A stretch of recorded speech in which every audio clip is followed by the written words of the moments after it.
We are breaking into programming right now because there is a dangerous pursuit underway now in Orange County. This driver was going the wrong way on the 5 freeway for a time. Pit maneuver just happened, but the driver managed to turn the car around and take off again. Let's get up to Gabe Santos in News Chopper 4. Gabe, where are you now? Yeah, guys, we're in the Buena Park area, going in the wrong side of the road here. It looks like this is going to be on Western Avenue in Buena Park, and this has been an unbelievable pursuit. We've been on the 5 freeway. These are LAPD Newton officers behind this driver. So this started in the city of Los Angeles and moved its way down into the Buena Park area. And on its way down the 5 freeway, we've seen the driver come to a complete stop on the freeway, go the wrong way.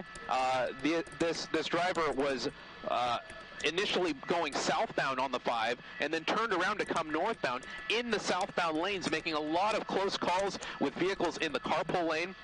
And then after that, we saw this vehicle come to a complete stop, and it was a standoff for a while in the middle of the 5 freeway. So the 5 through Santa Ana, you're going to be facing a lot of backup there because it was shut down for quite some time. And now this pursuit is continuing through surface streets, Franklin Street now in Buena Park, but still LAPD.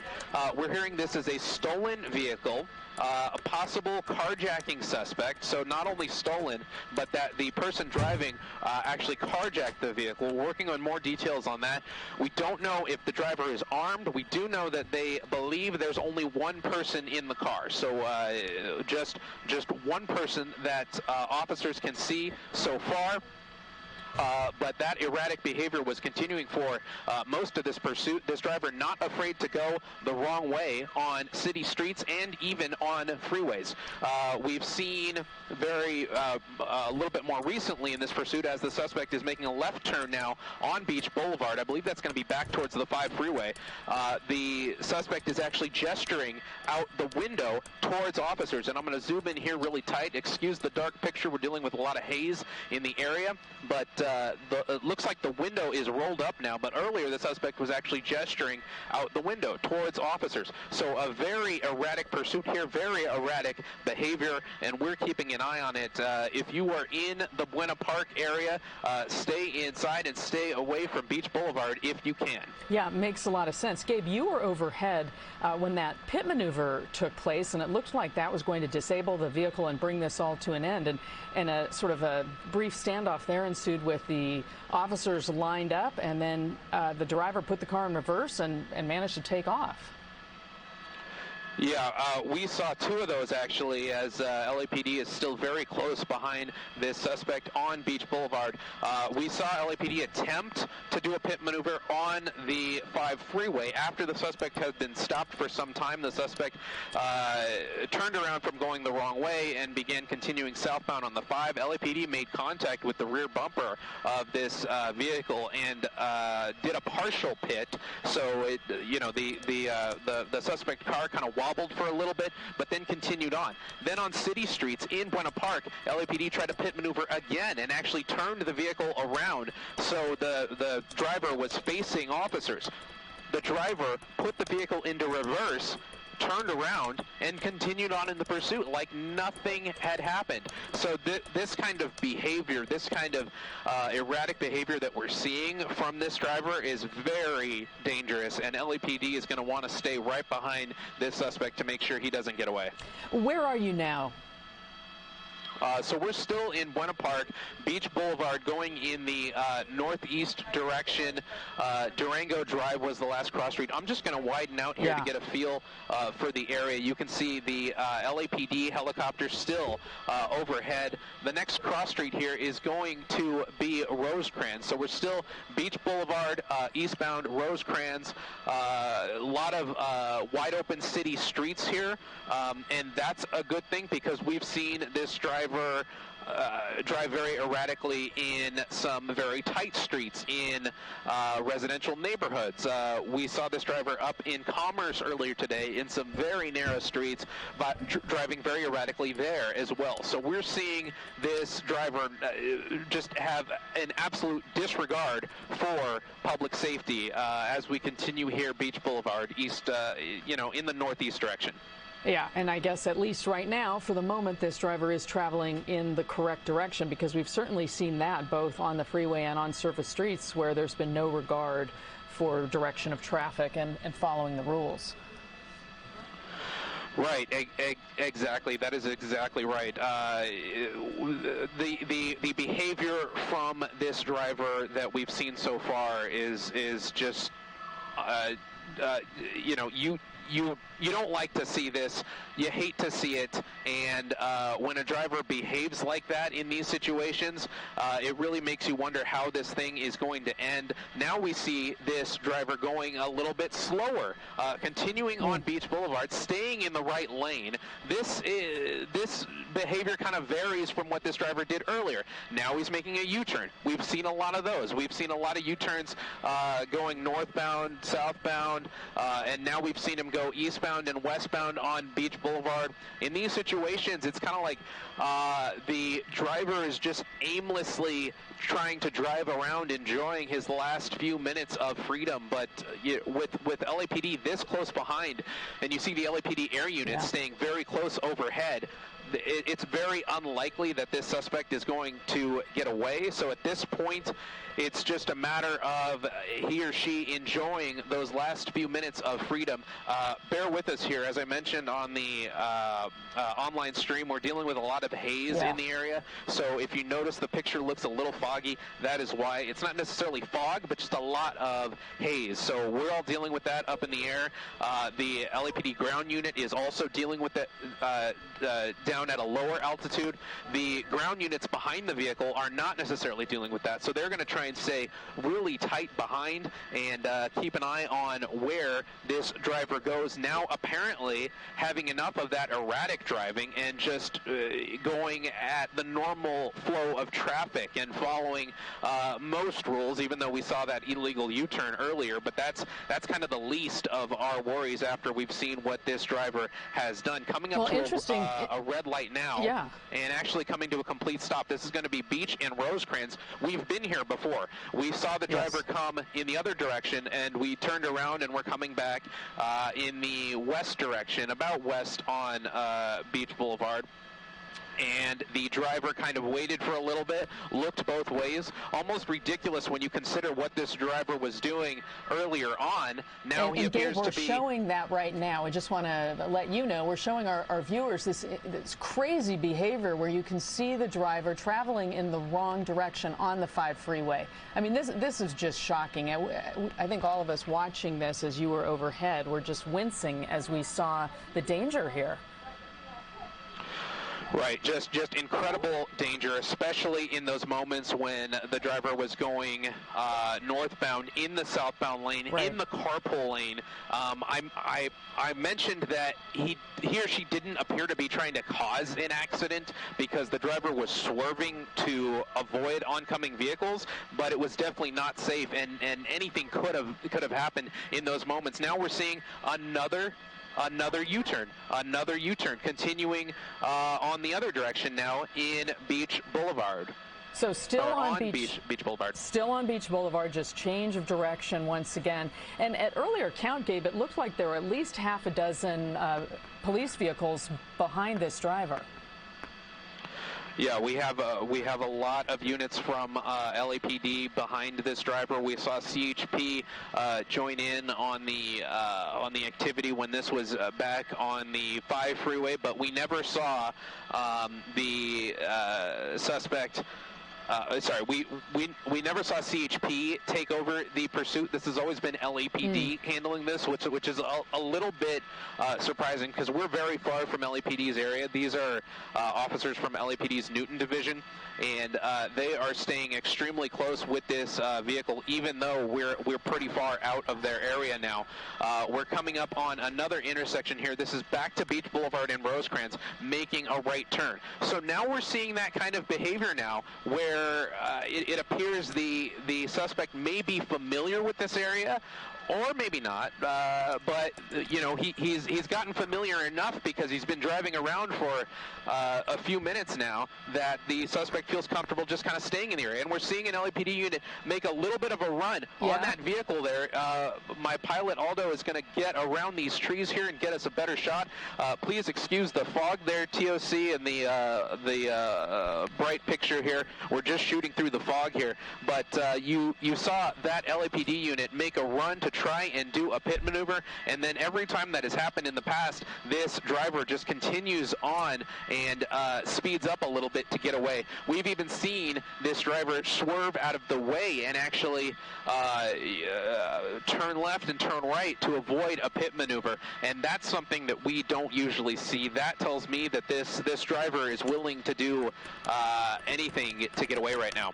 Yeah, no doubt about that. It did seem like that driver accelerated once he noticed that police car behind him picking up speed, you know, possibly gearing up for another pit maneuver. It looks like now the speeds are, well, it seems like they were down in the 30s, which is certainly a better speed to do one of those. But as I follow your speedometer there, it looks like he is picking up speed again. Yeah, we've been in a period of relatively slow speed the past few minutes. You guys have been with us even after all of that action on the freeway, and now it appears the driver is now coming through. Making a very unexpected U-turn now. Excuse me, I'm going to send it back down to you while we deal with something with our NOC department. All right, so Gabe, over this pursuit right now for us that began in the LA area, and the driver then at one point on the 5 freeway heading the wrong way. And we do have footage of that from earlier that we can share with you. This was really the most terrifying part of this chase because the driver was in the carpool lane. As you can see right here, this is the carpool lane of the 5 freeway, and those cars zipping by him are probably just so confused by what they're seeing. There were a lot of close calls here, but no accidents on the freeway. And eventually this led to a situation where the driver stopped on the 5 freeway, was stopped for some time with officers right nearby. Here you can see it on the right-hand side of your screen, and that standoff went on for quite a bit until the driver got off on Beach Boulevard off the 5 freeway and continued some erratic driving on city streets. You can see on the left side of your screen, that is a live picture of what's going on there. It doesn't look quite as hazy as it did earlier. I don't know if, Gabe, you can rejoin us yet. Hi, we're back with you now. Still on Rosecrans, working on our ability here to give you a little bit of a clearer picture here. LAPD, you know, you have 1, 2, 3, 4 units now behind them, 5 units now behind them, continuing through Rosecrans and back at Rosecrans and Beach Boulevard. This seems to be an intersection that this suspect really likes because this driver keeps coming back. He keeps getting a little distance away from this intersection and keeps coming back. Now you see a LAPD unit getting up close, and you can tell that suspect kind of felt that LAPD unit behind him and decided to make a U-turn here. Now we have traffic. The driver coming to a complete stop here behind a big rig, and he finds a hole on the right and continues on the shoulder. We've seen this driver drive on the sidewalk, on the shoulder. This driver is not afraid to do illegal things like running a red light right there to get through to get through the intersection as we continue on Beach Boulevard, passing Rosecrans again. And Gabe, we're coming up on an hour of this pursuit. This all started when the call came in about 12:42. LAPD tells us the car was stolen out of Downey. Gabe, you've also heard reports that might have been a carjacking involved. As far as we know, there's one person in this vehicle, but we don't have information on whether the driver is armed, or do we at this point? Correct. We don't know if this driver is armed, as we saw this person kind of swerve around another vehicle here, and this vehicle is awfully close to this pursuit, a very dangerous position to be in. Now, this black sedan not supposed to be involved with this pursuit, but just kind of riding along with this pursuit. Extremely dangerous behavior. You see this, the suspect driver trying to swerve to get away. This might be one of those situations where someone is trying to shoot video for YouTube, which is very extremely dangerous here. And you see that black car here wasn't previously involved in the pursuit, now trying to talk to the suspect, or at least trying to get the attention of the suspect. And now we're coming to a complete stop now, Beach Boulevard. Again, excuse the fog. We're trying to manage the air traffic in the area to try and stay as close as we can to this pursuit. But now we have this other element to what was already a crazy pursuit, continuing on Beach Boulevard, passing Hillsborough Drive. Now that other car that decided to involve his or herself in this pursuit is now driving off. LAPD staying with the suspect driver that this pursuit has been all about for these couple, going on more than an hour now. I would hope that LAPD sends someone to scold that other driver and talk to them about not being involved in police activities, because that is a very, very dangerous thing. That person might have gotten what they might think is cool video for YouTube, but that is not appropriate behavior here, as we see the suspect making another U-turn and going towards his or her favorite intersection. We're still on Beach Boulevard, approaching Rosecrans. Again, now we're at a little bit of a high rate of speed now, and LAPD and the LAPD air unit staying very close behind here, even though we're now kind of crossing between Fullerton and Buena Park. It's still it's still LAPD handling this pursuit. And no other units from other agencies have come on board. It's still all LAPD SUVs and cruisers? When this was on the freeway, we did see CHP get involved to shut down traffic, but for the most part, it was still LAPD. As we see the suspect come up on a lot of traffic here, I believe he stayed on the shoulder there. We see LAPD trying to manage the traffic. My pilot, Aldo, trying to manage all of the air traffic up here as well to see if we can get around these trees here. And there you go. There's our driver in the right turn lane getting back into traffic now. LAPD not missing a beat, staying behind there, and there's a spike strip. There's a spike strip, and the driver comes to a complete stop. He has his reverse lights on, backing into a patrol car, making contact with a patrol car, and continuing around the spike strip. I think there's a possibility that the front right tire might have gotten a little bit of a touch of that spike strip, but for the most part, I don't think that spike strip is going to do much here, as this suspect is continuing now westbound on Beach Boulevard. Well, you know, it seemed like it made good sense to put a spike strip down, as he keeps repeating this same course, as you've mentioned. He keeps going on Beach Boulevard, Rosecrans, making that U-turn and sort of running that same circuit. But unfortunately, that spike strip didn't get into place at just not quite the opportune time where he would have rolled over it. Right, exactly. And you saw those white reverse lights come on, and the suspect then backed up, which frankly doesn't surprise me after everything we've seen in this pursuit so far. The driver here isn't afraid to back up towards patrol cars that are right behind him. Stand by here. We're dealing with a little bit of a transmission issue that I'm going to send back down to you for just a few seconds while we figure that out. Yeah, and as we can see, the driver still here on city streets in the Buena Park area. Just made a turn onto La Mirada Boulevard. He's been right around the Beach Boulevard area ever since coming off the freeway, off the 5 freeway, and for the most part on city streets now he has been traveling. I say he, we don't have that confirmed that it is a male driver, but this driver has been traveling in the right direction most of the time. But we did see a couple pit maneuvers on city streets, one which seemed that it was going to be quite effective, because the pit maneuver took place, the driver spun around and then was facing officers. After a beat, though, he then managed to go in the correct direction. You're looking at one of the pit maneuvers that took place on the 5 freeway right now. Just kind of clipped the bumper there. Was not a full maneuver and did not turn the car around in any way, and the driver continued on from that point. So that was the first pit maneuver we witnessed on the 5 freeway that you're watching on the right-hand side of your screen.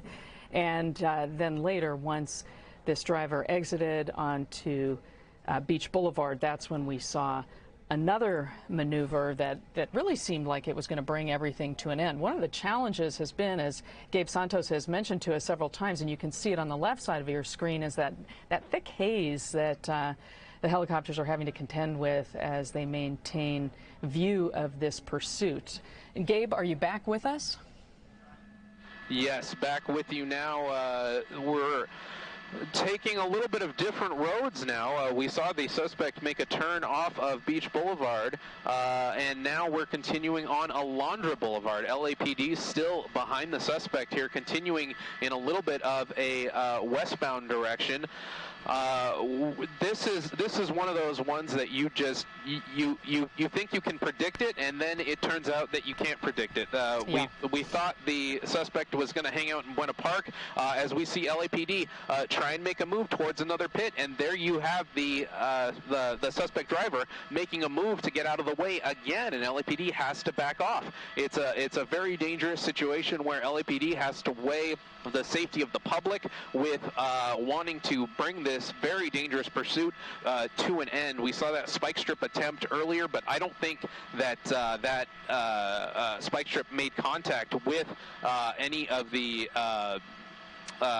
tires on this vehicle as we're continuing westbound on Alondra. Yeah, and Gabe, you mentioned that he stopped, the driver stopped, then quickly put it into reverse. It almost looked like he made contact with the two police vehicles behind him as he tried to sort of squeeze his way, because they had pulled up close behind him when that spike strip was laid out in front, and then he just weaved his way around that spike strip. And we're not seeing any effects of the spike strip now. I mean, it doesn't appear his travel has changed at all. He's still accelerating periodically, so no indication that had any impact on those front tires. You're exactly right. We're seeing the same driving behavior that we've seen from this driver before, speeding up, slowing down, swerving left and right.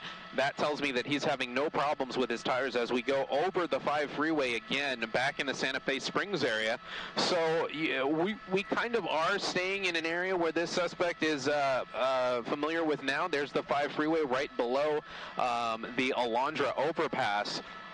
So it's really hard to tell if this driver is from this area or if this driver just became familiar with this area in the course of this pursuit and is now just kind of staying in the area, but now continuing on Alondra in a place where this driver hasn't been before, now west of the 5 in the Santa Fe Springs area. And you can see those LAPD units from Newton Division very far out of their area, but they this pursuit started in the LAPD area, and they want to continue it, and they want to bring it to an end.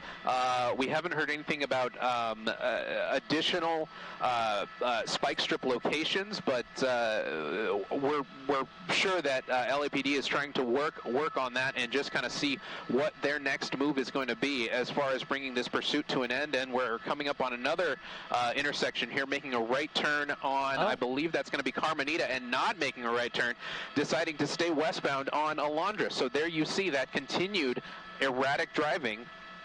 Yes. I don't know if this driver is trying to trick officers, thinking he's going to lose them, because that's not going to happen. But it just goes along with everything we've seen in this pursuit so far, merging left and right, trying to avoid some of these big rig trailers in the area. But LAPD not phased, staying very close behind this pursuit. And if any viewers are just joining us, want to remind folks this all began in Downey with reports of a stolen car more than an hour ago. So this pursuit has been underway for more than an hour. We've seen the driver on freeways, traveling in the wrong direction on the 5, also traveling in the wrong direction on city streets. We've seen multiple pit maneuvers attempted. And on the right side of your screen, you're looking at this driver traveling in the carpool lane as the rest of the traffic sort of whizzes by. And it was a terrifying experience, no doubt, for those drivers on the freeway who saw this car traveling at high speed in the wrong direction.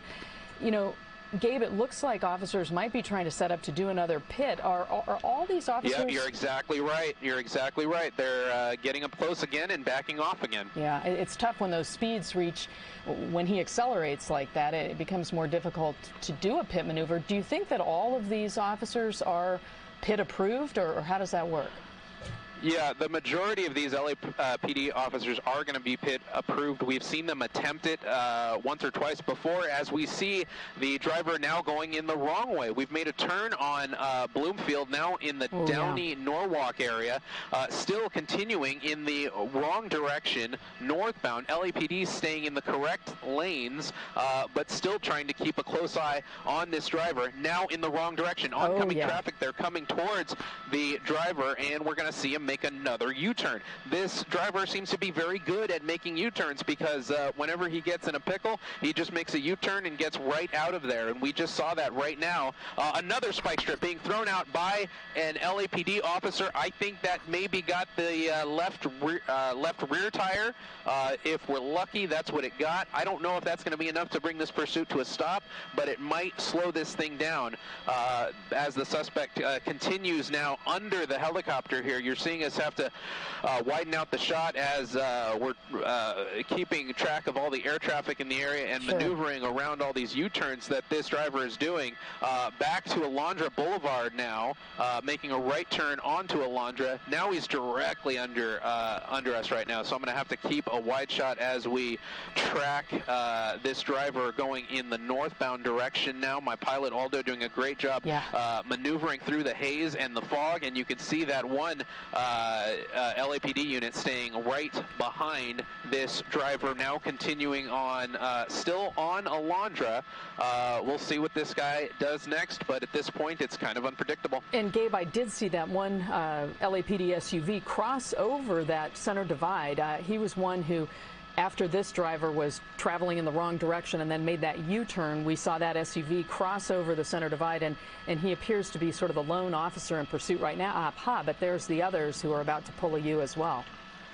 Yeah, another U-turn from this driver here, and another set of spike strips being thrown out by LAPD. That was under the trees here, so I'm not sure what happened with that one. We'll just have to see what develops as far as the way that this driver drives, and if the driver gets to a point where he can no longer do some of these maneuvers and making U-turns and going at high speeds and swerving left to right. We are doing our best to try and keep up with where this driver is going. Now, again, the wrong way on Alondra. And every time he does one of those U-turns, we kind of have to back off a little bit, wait for the police helicopter to go in that direction, and then we can follow. So every time the vehicle goes in another direction. Oncoming traffic there, a big rig, very dangerous as we look through some of these trees here. But every time this driver makes a U-turn, we kind of have to reposition in the air to get a better picture here. So you see it get a little hazy. Very dangerous here, very dangerous here. Lots of oncoming traffic behind the trees, and there he comes out of the trees. Like I said when he was doing this on the freeway, we've seen him do this before, but he doesn't seem to want to cause an accident. He seems to just want to evade police. So he's not making moves towards these other vehicles. He's doing very dangerous things that could result in a very tragic accident, but he's not going out of his way to cause an accident here. As we have oncoming traffic, they're making a U-turn here, and the driver doing a tight right turn to continue on through the intersection, thankfully now in the right direction on Alondra Boulevard in the Santa Fe Springs area. Wow, this one is just so tense to watch. He is now traveling in the correct direction again, but it seems that he has no qualms about crossing over and traveling the wrong way. Definitely not. Definitely not. We've seen it throughout this pursuit. He's had no problem going the wrong way on the freeway, on surface streets, going at high speeds, slow speeds. Anything you can think of, this driver doesn't have any problems with. And because this is a stolen car, it's not this person's car if he causes any damage to it. So that kind of plays into this whole issue as well. As we maneuver around the trees here now in the Cerritos area, Carmenita Road is what we're on now. And now that the driver made a turn in a different direction, we're trying to maneuver the helicopter to catch back up to it as we come up on a different intersection now. and we'll see what this driver does, kind of slowing down. At least he, hopefully looked both ways and continued on as the light turned green. And we're continuing southbound on Carmenita, now in Cerritos. And Gabe, we're heading back, really, aren't we, towards where this all began in the Downey area, where reports of a stolen vehicle came in around 12:41. So we're looking at a pursuit that's lasted about an hour and 15 minutes now. Very dangerous pursuit that's taken us the wrong way on the 5 freeway. We've seen standoffs with police where the driver has been directly facing a row of police cars and has thrown the car into reverse and managed to get away. We've seen multiple spike strips laid down. Don't know if any of those have taken effect. Do you see any change in the driving? Any indication that perhaps any of these tires were spiked? Well, since as we go through another red light, they're running a red light. Since one of those most recent spike strips happened, I've noticed a little bit of a slowdown in how this driver is behaving and how this driver is maneuvering. So one can only hope that one of those spike strips may have made a little bit of an impact on at least one of those tires, and that's kind of all we can hope for right now. We don't really know at this point if one of those spike strips made contact, and LAPD doesn't know either. They just kind of have to wait and see. We're continuing on Carmenita Boulevard through, I believe that's going to be Long Beach, and luckily that was a green light there. Not sure if this one was, but now we're picking up the pace a little bit. So that kind of goes against what I just said, where I thought he was kind of slowing down, and now we're back to picking up the pace, but at least he's staying in, he or she, we don't know, is staying in one lane and not, going out of his or her way to be very erratic. Although, just as I say that, swerving into the left turn lane. This has been one of those ones, like I said, that you think you have it figured out, and then the driver does something again that is unbelievable. Going through an intersection, that's going to be Orangethrop, still on Carmenita, going through that intersection there. LAPD staying right behind no matter what. As we continue now in the southbound direction. I'm trying to zoom in and get a look at some of those tires to see if we notice any of them are flat or if there's any damage, anything of that nature. I can't really see anything from our vantage point here, but we see the parting of the seas there, some of that traffic just trying to get out of the way, and that is the right thing to do, not like what we saw earlier with that black sedan trying to get involved. Definitely don't want to see that. Hope that doesn't happen again. But now here we are going about 50 miles an hour. This might be in the La Palma area now, coming up on another intersection. Looks like a green light, and LAPD staying very close behind. Well, Gabe, as we approach the 2 o'clock hour here, I want to remind viewers that we are breaking in for coverage of this because this has been an incredibly dangerous situation that we've been monitoring. This driver traveling the wrong direction on the 5 freeway, now on surface streets here in the La Palma area, and we've also seen wrong-way driving here. Extremely dangerous. We do note that he does seem to slow down, or he or she, the driver, slows down at intersections as he proceeds. Our Colleen Williams is on the set right now, joining into the conversation. Colleen. You know, Carolyn and Gabe, yes, I've been watching this as well, and when we talk about dangerous chases, this has got to be the epitome. This started as a stolen car, and Gabe, I want to ask you, was there also a carjacking involved in this as well? That's what we believe. We're working to get official confirmation on that, but that is what LAPD has been telling us so far. That is the information that they're working with, is that they've this was reported as a stolen vehicle, but there may have been a carjacking that led up to this vehicle being stolen. We don't know if it was an armed carjacking or if the suspect is still was or still is armed.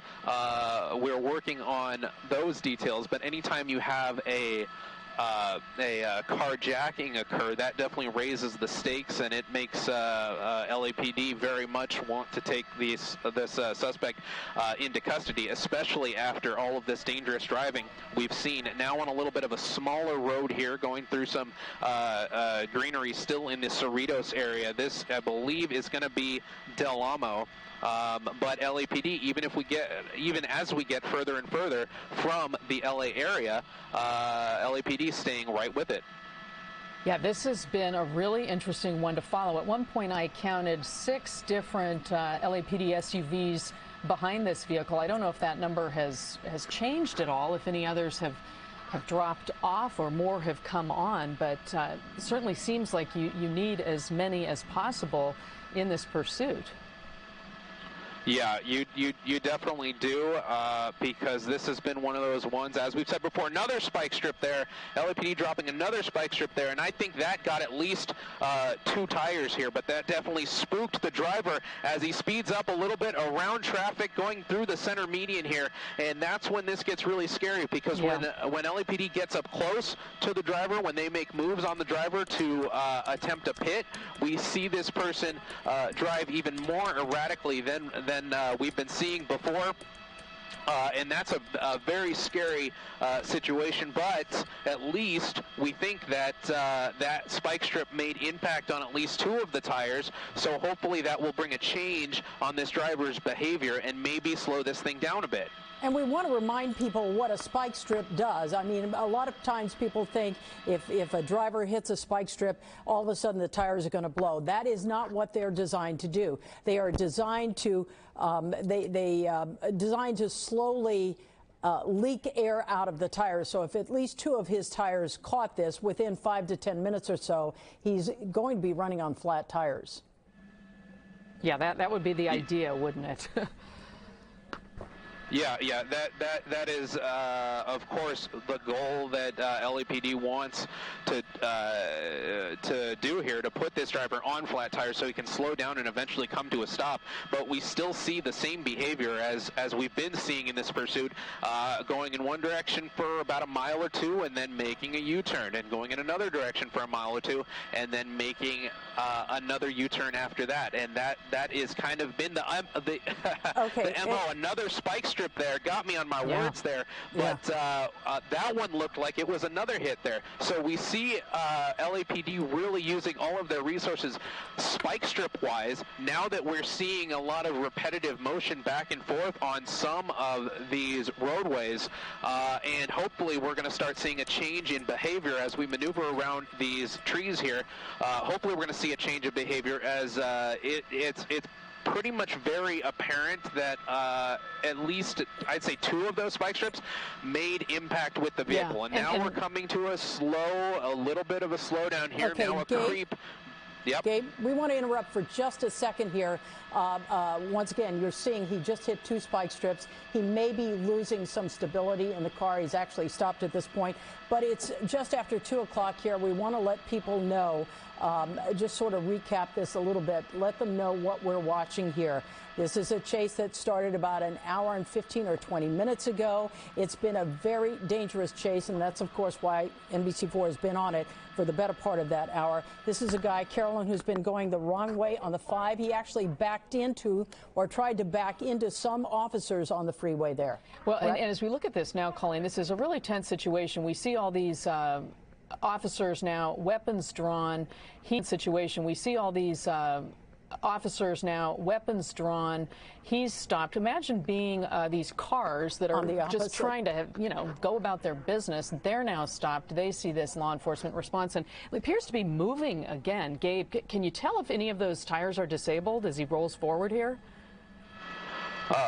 We're trying to get a closer look here as we look through the haze. You guys have probably noticed a little bit of a hazy picture. It's a very hazy day out in LA, but as I punch in the camera on that front left tire, it does look a little bit flat to me. So that that would be a good sign, and that might be why this driver is now slowing down to a creep on Del Llama Boulevard. But a very dangerous situation now as we have oncoming traffic, and LAPD doesn't want to make any moves or do anything with that oncoming traffic in the line of fire right there. And now, what do we have here? We have a pickup truck with a driver that has just jumped out of his car and basically blocked the flow of traffic for this pursuit, and that might bring it to a stop. We really don't want to see people get involved or put themselves or their cars in positions to get involved with this with pursuits, but I think we've just seen that. We saw a driver in this gray pickup truck park his pickup truck in the wrong way and get out and run away, and now we've seen the driver of the pursuit vehicle come to a complete stop, making a little bit of a turn there. Yeah, we've seen this guy get on sidewalks before. Yes, we have, and it looks like that might be what he's trying to do right now. But if you notice, Carolyn and Gabe, those look like really high sidewalks here. And I couldn't help but notice when the guy got out of his truck, the first thing he did was pull his phone out, and he's back behind almost parallel to the officers there, but he's got his phone out filming it. So now what you've got is a really desperate situation. This guy is boxed in, but he's going to manage to get around him somehow there, and there he goes. Yeah, you know? Unbelievable. This doesn't surprise me after what we've seen in this pursuit so far. The driver hasn't hesitated to get onto sidewalks to get around, and there that guy now getting back in his truck, and he wants his truck back, and he wants to be able to drive away. But I think LAPD is going to want to have some words with him after that. And now the suspect driver backing up his vehicle. A LAPD officer has his rifle out. This could come to a very dangerous end here, because whenever you have a suspect using his vehicle to hit anybody or anything, that becomes a very dangerous situation for LAPD. And as we saw a couple minutes ago, it looks like that left front tire is going to be flat. So now this very erratic pursuit driver is dealing with a vehicle that finally is incapable of some of the things that he or she wants to do. You see LAPD, again, officers from the Newton Division moving up very close with guns drawn. They are barking out orders at this driver, but this driver in the past has not been afraid to throw it in reverse and try and get out of here that way. I see some of those lights blinking there. I don't think those are the reverse lights. Those might just be the hazard lights, and it appears we've come to a stop now here, at least for the time being. He's not moving. There's no way they can do a pit maneuver on this. The best they can hope for at this point is that the driver will get out. And once again, this started as a stolen vehicle, possibly a carjacking as well. But there you see the standoff there with that with the gray car and all those black and whites from the LAPD. What? You're on Del Amo still, Gabe? Yes, we're still on Del Amo in the Cerritos area, and you see this is the driver and his truck that earlier tried to bring this pursuit to a stop. Very dangerous behavior there. We don't want to encourage that at all, but still on Del Amo, LAPD has their guns drawn, and I'm going to widen out the shot here and just see what's going on further down. Hopefully LAPD is working on stopping traffic coming in the opposite direction. I see people making a U-turn there, so that's a good sign. Hopefully we don't see any other vehicles try to come this way. And now this becomes a little bit of a standoff situation. And just as I say that, the driver applies a little bit of gas and is now continuing to crawl further down Del Amo with at least one flat tire. Yeah, moving very slowly, and you know, we understand that the photographer on the lawn there is one of our KNBC photojournalists, kind of capturing this from the ground perspective, as now this pursuit sort of inches forward with what appear to be some disabled tires on that vehicle, certainly. You know, it's interesting, Carolyn. I thought I recognized the photographer there, even from that distance, as one of our guys. But, you know, Gabe pointed out the flat tires there, and it looks to me like there are at least two on the driver's side and the passenger side. And that gives him next to no stability when he's driving. Yeah, they don't appear to be run flats or anything. Yeah, this looks like maybe mid-2010, 2015 Honda Civic, and I don't think they are a Honda Accord, and I don't think they supply run flats for this model, so that would be very surprising to me if that were the case. But we've only seen, since those spike strips were able to make contact with this driver's tires, we've only seen this driver be able to crawl around for short distances and move forward a little bit and then come to a stop. But this was also behavior that we've seen earlier earlier in the pursuit, we saw something very similar when this driver came to a stop as he was going the wrong way on the 5 freeway. The driver was going the wrong way, came to a stop, and just sat there, turned his car around to face officers, Carolyn? and then drove away. I'm going to stop you for a second. If you look at right up on the curb there on the left-hand side, there's an officer who came around the back. He is armed, but it looks like he's got either rubber bullets or a flashbang. It looks like he's sizing up the driver's side right now. Do you see what I'm talking about? He's standing on the grass there. Yeah, it's sort of covered by the speedometer. Yeah. There we go. Yeah, now we see him. There he is right there. It's got a green barrel on the gun, it would appear. And he's lined up to put something in that car. Yeah, perhaps to try to shoot out a window and enter one of those flashbangs or something else, Gabe? Yeah, Colleen, you're exactly right. Anytime you see that green-looking barrel, those are going to be non-lethal rounds, and that's exactly what LAPD is trying to do in this situation. We did hear that there were tinted windows on this vehicle, so it's going to be a little hard for LAPD to see what's going on. So one of the tactics they use is they can actually use those non-lethal rounds not to try and hit the suspect, but to try and blow out a window, just so they can get a better look inside and see what's going on and what they're dealing with here. And we do have that ground view for you right now from Cerritos with our NBC photographer right there on the ground as, again, we watch this Honda inch forward again here, Gabe. Continuing forward now. Now it looks he's like, he's going to try to pit him here.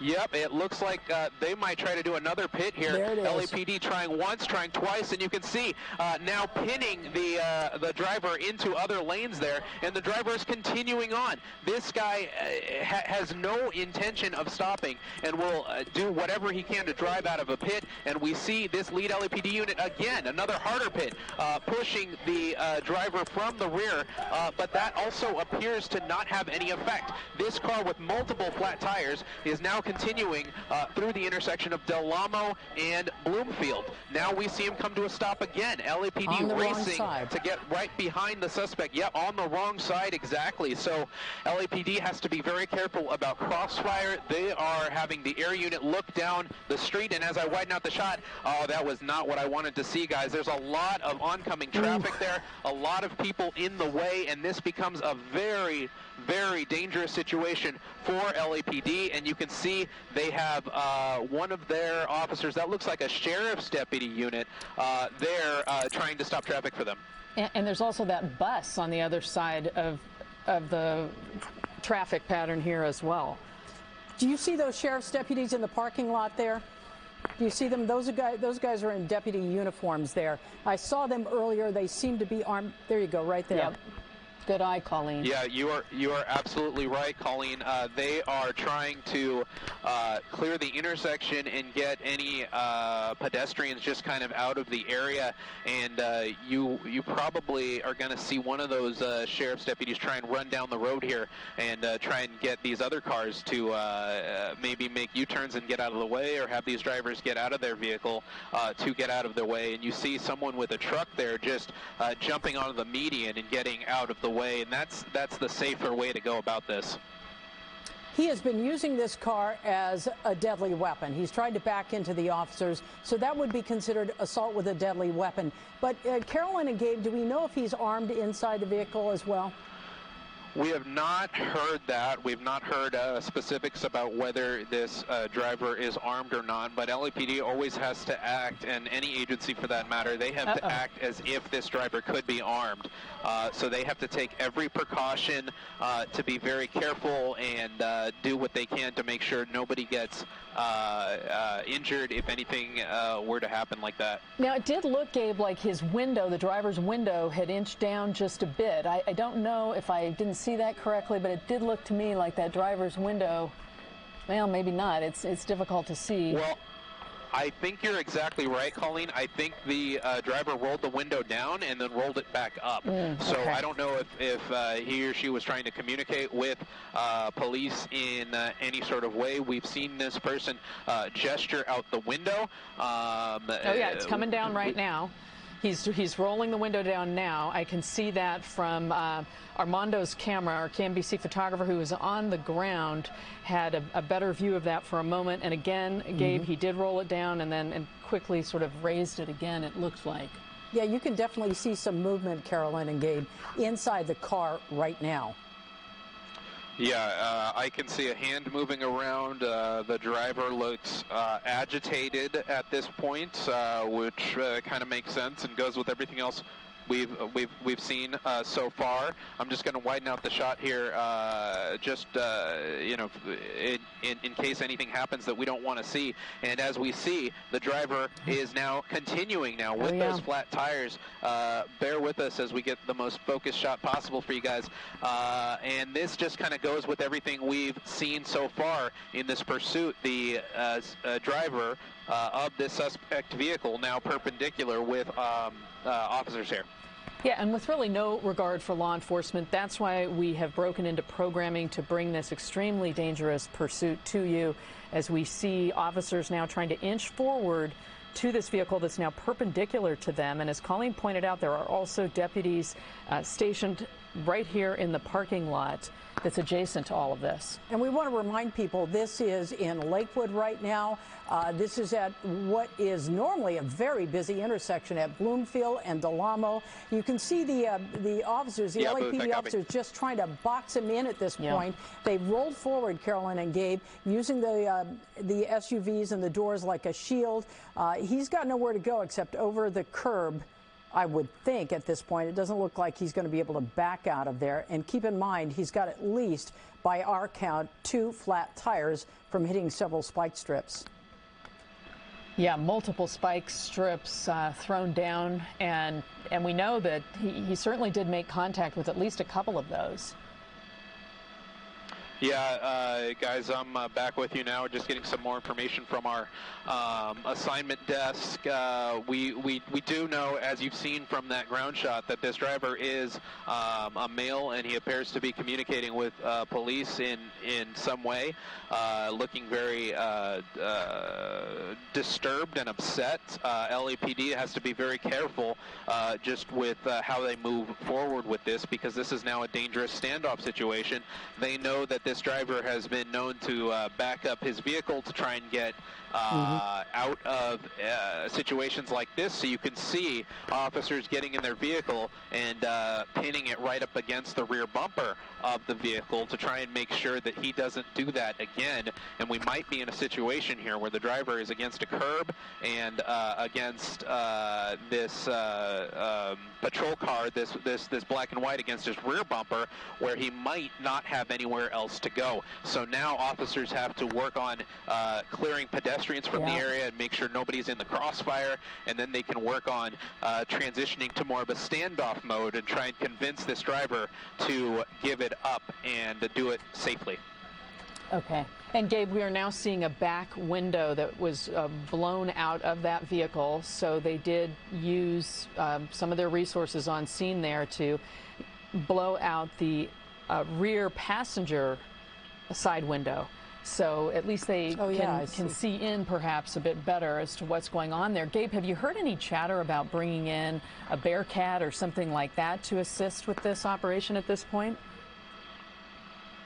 Booth, sorry, we're talking to the assignment desk here, gathering some more information, and we can confirm that they have shot out one of the rear windows, and that goes back to one of the things I mentioned earlier, where they use some of that less than lethal ammunition to try and shoot out a back window just so they can see through and see inside of a car that has tinted windows all around. So that's what they've done so far. We can see that very large bullet hole in the left rear window, and that's what officers are using now to look inside and also be able to communicate with the driver and yell out commands to him and at least hear what he's saying back to them. We do have a preview shot that we can show our viewers too, that I'm able to see up here. I'm not sure if we're able to take that image where you can really clearly see that window. This is tape from earlier, but that's where you could see that the window was in fact shot out there on that Yeah, you can see it missing. This is a coupe, Carolyn, and you can really see it's a large hole in the back. Again, this is at the corner of Bloomfield and Delamo. It's been going on for the better part of an hour and a half here.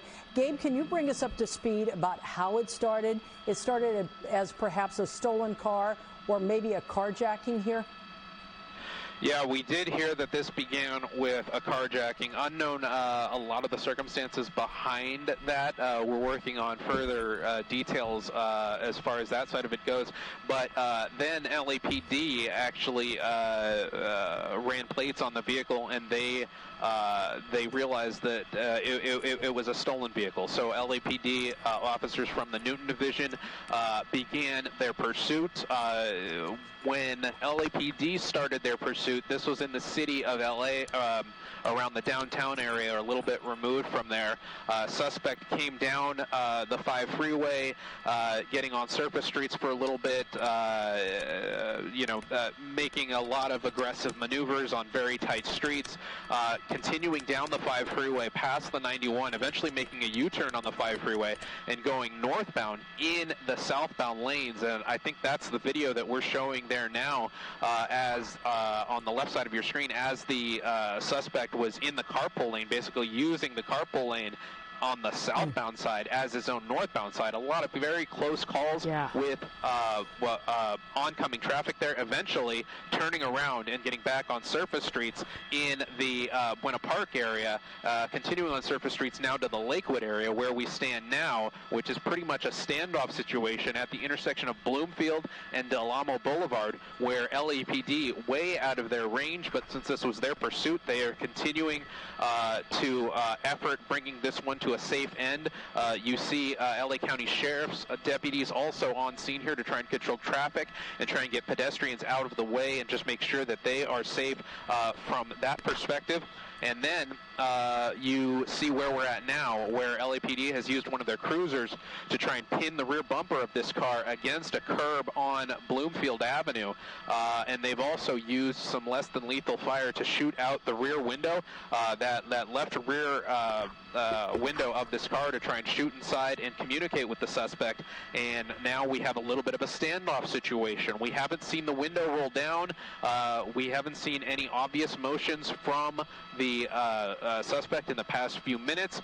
So this just becomes a situation where time is on the side of the officers that are here. And the suspect now, with his vehicle pretty much incapacitated, is just kind of waiting it out, and LAPD can wait here all day until the suspect decides to give it up. Yeah, Gabe, we assume incapacitated. We assume that this vehicle can no longer, roll forward and go over onto the sidewalk with those flat tires. Do you see if there are any canine units down there in the mix of things?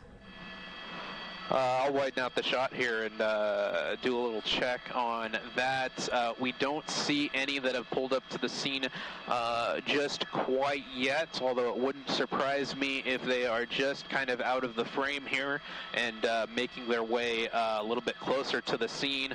I don't see any kind of right up front where this main flank of LAPD officers are right now. But it goes without saying that they are on the way. Either LAPD or LA County Sheriff canine officers are on the way here to just add that other little bit of opportunity that the officers have here to bring this to a safe end. We want to remind people, as you look at the split screen here, what you're looking at is a live picture. This is the back of the car where they use that non-lethal round to get in there. And then you see our photographer is on scene right there. We have a ground unit as well. He appeared to be moving maybe to get a better position here. And as we continue to look at this standoff, good point here, Carolyn. They are probably talking about bringing in the dogs at this point. Yeah, at least now it seems they have a better indication of what's going on inside, since they were able to use one of those, apparently a beanbag device to blow out that rear window there, get a sense of what's going on in the vehicle, probably confirm that it's just the sole driver inside of this Honda. The only problem they have, and often, Carolyn, we do these chases, or Gabe, they run the plates, they know who's behind the wheel there. That's the problem with a stolen car. They don't, or a possible stolen car. They don't know who's behind the wheel here. So They don't know what they're dealing with. They don't know if there is someone with a gun inside the vehicle there. At this point, they probably just have had minimal communication with the driver, and they know it's a he or a she, and that's it. Well, take a look at this, because we do have this to show you, where you can see the driver clearly speaking with officers. His window is rolled down. You can see they're engaging with him here, and you see that other SUV pull up behind, and then his window rolls back up. And then down just a crack. So there's been a bit of this going on as he communicates with the officers, and that's when they fired that beanbag into the vehicle. You know, the one picture, I'm just going to say this to you guys. The one picture I can't get out of my mind is watching this car traveling at a high rate of speed down the 5 freeway in the carpool lane on the opposite side. Yeah. I know we showed that just a couple of minutes ago. It was so stunning when we saw it the first time. I think we've managed to put it up again, but keep in mind, he's going against traffic. There's a median there. There's no way he can jump into the other side of the freeway, jump into the other lanes there. He's in a carpool lane. Can you imagine if you're on the 5 freeway and you're headed somewhere and you see this coming at you? I mean, we see a lot of unusual things when it comes to chases, but this had to be terrifying. Yeah, terrifying, and at such a high rate of speed, and you just feel for those drivers. I mean, this could have ended so much differently. And it went on for a long time. Oh, it did. It did. And he then ended up in something of a standoff with officers on the freeway. At that point, we thought, okay, this is coming to an end, but the driver continued to go. There's that standoff I was referencing. That went on for some time as the driver sat there in the carpool lane. Those officers from LAPD Newton Division, you know, trying to communicate with him, trying to get him to give up, but he did not. And that's when he then exited to city streets. Oh, let's get back to Gabe. Little bit of movement now, guys. You can see LAPD responding very quickly to get a car in position and then get behind that car just in case anything happens there. I don't know if the suspect driver kind of let off the brakes and just let the car slide down the hill, or if he's actually on the accelerator. And now you can see those front tires kind of climb up on top of the curb there. That tells me that maybe that driver is still applying a little bit of gas and maybe hoping and just really hoping that those tires have enough grip to get up on that curb. And but even if he does that, you have that row of bushes right there. You have the light pole to your right, and then LAPD, as you saw very quickly, got their black and white in position on the only little path of escape that this driver had to get up onto that driveway. And now LAPD is taking position in front of that black and white as we kind of wait and see here what this driver's next move is going to be. This has been a pursuit of many standoffs. I can't count how many of them we've had. I think at least 4, maybe 5, where the driver comes to a stop for at least 5 minutes and kind of taunts officers and then continues on. The difference here, as we see a little bit more motion, the driver kind of turning his tires to the left now. The thing here is we have flat tires and a hopefully partially disabled vehicle now that will hopefully make it a little bit difficult for him to get any further. The one thing I notice now is he's put a little bit of distance between the black and white that was on his rear bumper and himself, so he's no longer pinned in per se. It wouldn't be surprising if he throws it in reverse and tries to do something that way, but now this driver is on the curb with his tires turned to the left, and we'll see what this person tries to do next. It would seem he is really only delaying the inevitable here. I mean, as you point out, he's put a little distance between himself and the black and white behind him, but he is still pretty boxed in at this point, and time is on the side of the officers. You're exactly right. The officers can stay here all day, and they will if they have to. They're just waiting out the driver at this point, and hopefully, as we've been saying, hopefully the driver's car is incapacitated enough where it can't go any further from here. That looks to be the case, but again, this has been a pursuit of many surprises. So who knows what could happen there as far as that goes. But we hope that this vehicle is now incapacitated on the curb there, and if it is, then LAPD can just wait, and they can get Bearcats in here from LAPD or from LA County Sheriff to really pin this car in. And they have already been called, and they're already en route here to just put an extra barrier of safety between this driver and the officers that are here now in what looks to be a standoff mode on Bloomfield Avenue and Del Amo Boulevard in the Lakewood area. And speaking of safety, on the right side of your screen, some of our viewers may have noticed this. For quite some time, there was an onlooker peeking over that fence, and you can see him now if you look just to the left of your screen. His face is sort of cut off by our dividing line. I'm not sure if we can take that ground shot full right now. I thought perhaps that maybe these officers had told that person to kind of move out of the way. He's definitely moved out of our, there you see him, just to the left there. He's wearing a hoodie, and he's been kind of taking stock of what's going on here, and not sure that's the brightest idea as this standoff continues. Yeah, and you can see LAPD officers here kind of going door to door, dealing with somebody there that looks to be shooting video. And in this day and age, it's really difficult to tell who's a member of the media and who's a stringer and who's shooting for YouTube. Right. And it's very hard for officers to kind of delineate that. And that's what you've kind of seen in multiple instances now during this pursuit, as you see a deputy kind of running over back towards the businesses to the left of your screen. You see a Subway, a dentist, a Pizza Hut. There was more than likely people in those businesses when this all came down, but LAPD had to go door to door to kind of get everyone out, to get them clear from the line of fire, just in case if anything along those lines were to happen. I'm just going to widen out the shot here and look a little bit further down Bloomfield. It looks like LA County Sheriff's now has that shut down, and they're turning around traffic. This intersection is now also shut down, and that's kind of that's a good thing now, because LAPD is getting control of the area and kind of making a safe environment to where if anything bad were to happen, an exchange of gunfire, anything like that, you wouldn't have anybody innocent in the line of fire. There you see some of the people standing on the street back behind the police tape there. And, I just want to tell people, we do have a photographer on scene.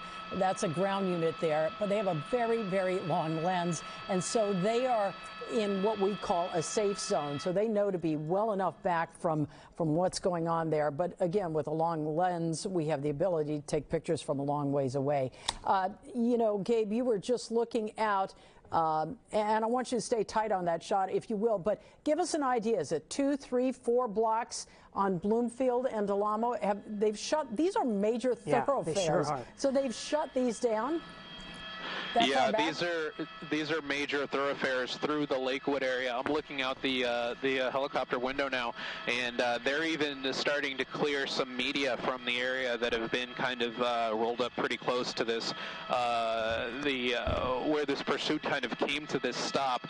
So we're looking at about a block in all directions where LA County Sheriff's is working to keep everything closed off. They have deputies to the west, to the south, to the north, and to the east, blocking all 4 sides of this intersection and kind of bringing to a stop all activity in this area of Lakewood right now. Have they evacuated that strip mall there? I saw them walking up and down, or told people to shelter in place. Yeah, LAPD has already gone door to door on this through this strip mall area, and we saw them kind of talking to some of the customers and people that were in there. I think you can see a crowd of them there to the bottom left of your screen, and they've been told to kind of get out and walk away for now. And now we're seeing a little bit more motion from the driver of this vehicle that we've been following this pursuit all afternoon.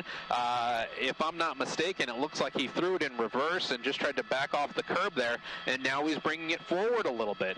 But, you know, he's dealing with those at least one, possibly two, maybe three flat tires, and he's not going to have much luck navigating this curb with those issues that he's having with his car right now. So we saw him throw it into reverse, back up for a little bit, throw it into drive, go forward a little bit, and now he's stuck on the curb again. And you saw LAPD kind of get ready to move if they have to, but now they're kind of getting back in their standoff mode position, because it's looking more and more likely that this suspect, even though he's probably going to try and reverse and go forward and backwards to just see what his ability to move is like, but hopefully it's looking more and more like this suspect is kind of going to stay in this general area. And Gabe, we know some sort of projectile, maybe a beanbag, was used to take out the rear window of that vehicle. Do we have any indication if any sort of flashbangs or pepper balls have been shot in there at this point? We haven't seen anything like that so far. Those would be fairly visible if they were to use anything like that. And the flashbangs and the smoke bombs and things of that nature are usually reserved for the SWAT officers once they get here and get here with their protective gear and all of that stuff. So the officers on scene now are probably dealing with non-lethal rounds like rubber bullets or beanbag guns, things of that nature, and we saw them use at least one of those before to shoot out that left rear window. Like I said, when they do that, you may think, oh, well, why don't they shoot out the driver window? They're not really trying to make contact to hit the driver. They're trying to blow out one of the windows so they can see inside, and so maybe they can talk to the driver and try and convince him to just give this up. Gabe, are you hearing at all from the LAPD chopper about what to expect in the coming few minutes out here? I mean, is a Bearcat on the way? Are the K9 units on the way? Or are they just going to wait this guy out? We know that both of those are on the way. It takes, you know, if it's LA County Sheriffs, if it's LAPD, they have a little bit of a distance to travel to get here.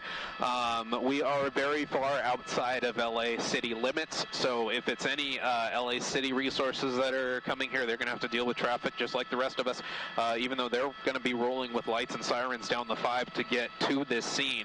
But we know that both of those are en route here. In the meantime, as we've been saying, time is kind of on LAPD's side. Yeah. They can wait here in this position until the Bearcat gets here, until the K9 gets here, to make more of a move on this driver and pull him out of the car or do anything like that. These officers that are on scene now don't really want to do anything like that. They are more in the mindset of controlling the scene and keeping it static for as long as they can until those more protective resources get here that can move in right up close to the driver and can use smoke bombs and things like that to hopefully be a little bit more of incentive to get this driver to give up peacefully. Gabe, you've mentioned those are en route from, you know, the LA area. Would it ever be an instance where kind of mutual aid takes place and some of those units perhaps closer by would be requested? Yeah, you know, Carolyn, I was wondering about this. Is this even the LAPD jurisdiction? Or, you know, we saw the sheriff's deputies right there. Is this the sheriff's department? Right, Colleen. So this is an LAPD pursuit. LAPD has been handling it from the beginning. They never let any other jurisdiction take control of this pursuit in this particular instance. Sometimes you see them hand things off to CHP, but for whatever instance, LAPD didn't want to give this one up.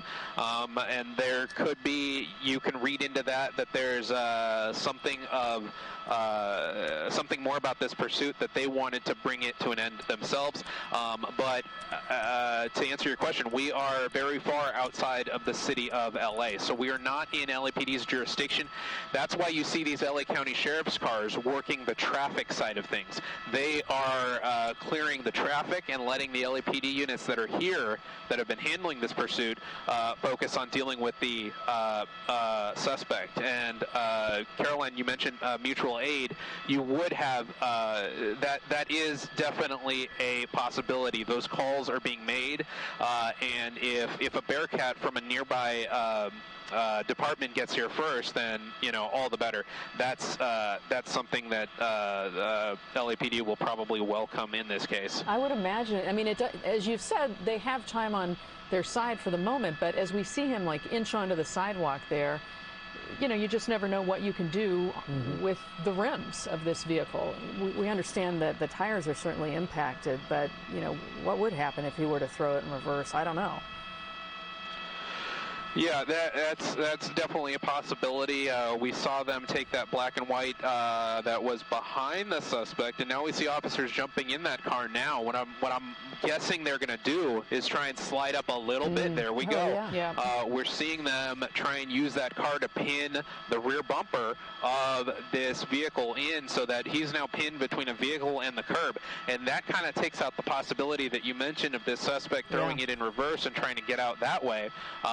LAPD was reading your mind, or they're actually listening to us, and they jumped in that black and white very cautiously, and they were able to kind of slide this car forward to now put us back in a pinned-in situation where LAPD has this car pinned in against the curb, and hopefully that means that we are in a situation where this driver can't really back up or reverse and get out of here again.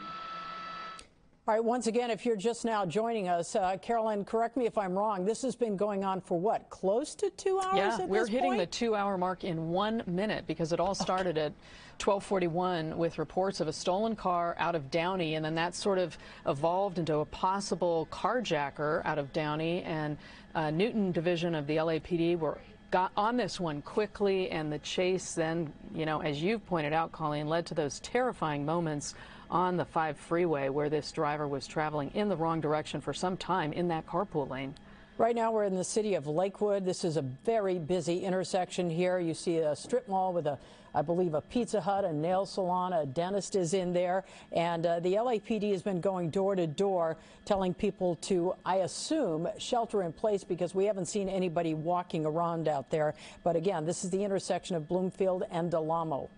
Yes, and I do know at one point our NBC4 photojournalist on scene had pulled into that parking lot and was told by sheriff's deputies to exit that lot. So he is in a good position, or at least was able to back up somewhat and give us those incredible ground shots that we have from the scene that you're seeing right now on the right-hand side of your screen, where we can see these officers in position.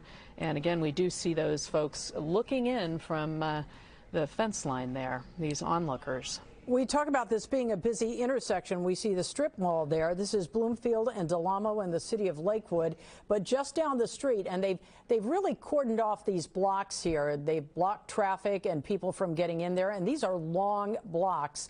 Down the street, we saw police tape down there. I believe there was a Target store in there. So if people are trying to get familiar with where the area is and what is there, it's typically a very busy afternoon and a busy section of town in Lakewood. Yeah, it is indeed. And Gabe, are you back with us now? Yes, back with you now, just figuring out, doing a little housekeeping here up in New Sharper 4 Alpha, figuring out fuel. We've been on this for going on 2 hours now. We've been up for 2 hours. The pursuit's been going on for, or just this whole situation has been going on for about 2 hours and 15 minutes, if you include the standoff and when this pursuit actually began. So we're working on figuring out how much we have left on scene with fuel. We have another chopper on the way to continue coverage of this, and you guys obviously have that camera on the ground, but this appears to be turning into more of a standoff situation, because now you have that black and white pinned up against the rear bumper of this pursuit vehicle, and then his front tires are at least that left front tire, we can tell from our earlier angle, appears to be flat, and that's also pinned up against the curb. So it would be very difficult for this driver to do anything and to try and maneuver his car out of this situation now. You'd have to see some spinning tires or something like that, and it would be a very drastic maneuver for that to happen. Not outside the realm of possibility. This has been a pursuit of many surprises, but it does appear that we're hopefully kind of coming to a moment of pause where LAPD can hopefully wait out this suspect now and wait for the SWAT and Bearcat to arrive and canine officers to also arrive and hopefully give this driver a little bit more incentive to, as we said, to give up peacefully. You know, I can't help but notice, Carolyn and Gabe, the body language of the officers here. For a time, now they've been at this corner for at least 30, maybe even 45 minutes, but for a time they were all sort of, there were a couple up at the doors, but most of them were back behind the vehicles. And if you look at them now, they're really at the ready. They've moved up, their guns are, they seem to be a little more defensive in terms of their stance, is what I'm trying to say.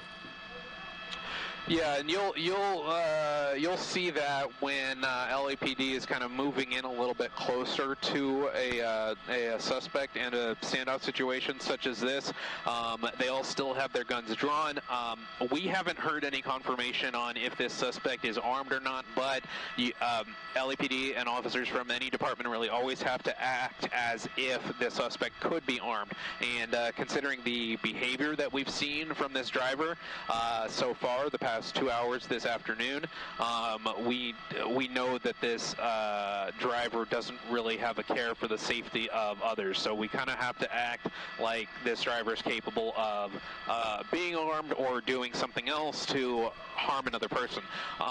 So that's why you're seeing what you're seeing here now. As you mentioned, officers taking a defensive posture, still keeping their guns drawn, some of them with less than lethal fire. You see this officer here, as I punch in the camera, has a green strap, which indicates one of those less than lethal weapons, also at the ready here.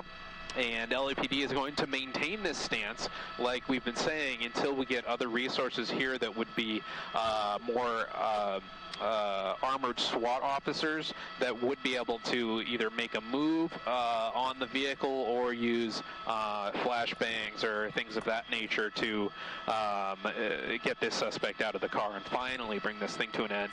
Yeah, that's what we can hope for. Gabe, we understand our assignment desk needs to speak with you. And Colleen, this has just been such a tense standoff here because we see, you know, numerous officers here. They are having to maintain this stance, being very aware of what's going on. We did see that driver probably within the last 5 minutes or so, you know, move forward again onto the sidewalk, but does now appear to be boxed in. Doesn't look like he could make his way out of this easily with the vehicle. And of course, the problem, again, as Gabe so aptly pointed out, they don't know what's going on. The officers don't know what's going on inside the car. He could be armed. He may not be armed. It started as a possible stolen car, maybe even a carjacking. And when that happens, they don't know who's behind the wheel here. If it's a high-speed chase, a lot of times they can run the plates. They know who they're dealing with. But at this point, they don't. We know he evaded several pit maneuvers. We watched that. He ran over several spike strips, and it's why we think he's got 2, perhaps even 3 flat tires here, and he's kind of sandwiched in on the other side of this strip mall. And we did see he had brief communication with these officers right around the time this standoff began. And I say this standoff because, as Gabe has pointed out, there have been multiple standoffs with officers during the course of this pursuit, both on the freeway and on city streets. There was a pit maneuver early on that seemed like it had done the trick, but it did not. The driver was able to put the car in reverse and continue on his way. And Gabe, are you hearing anything else on your end?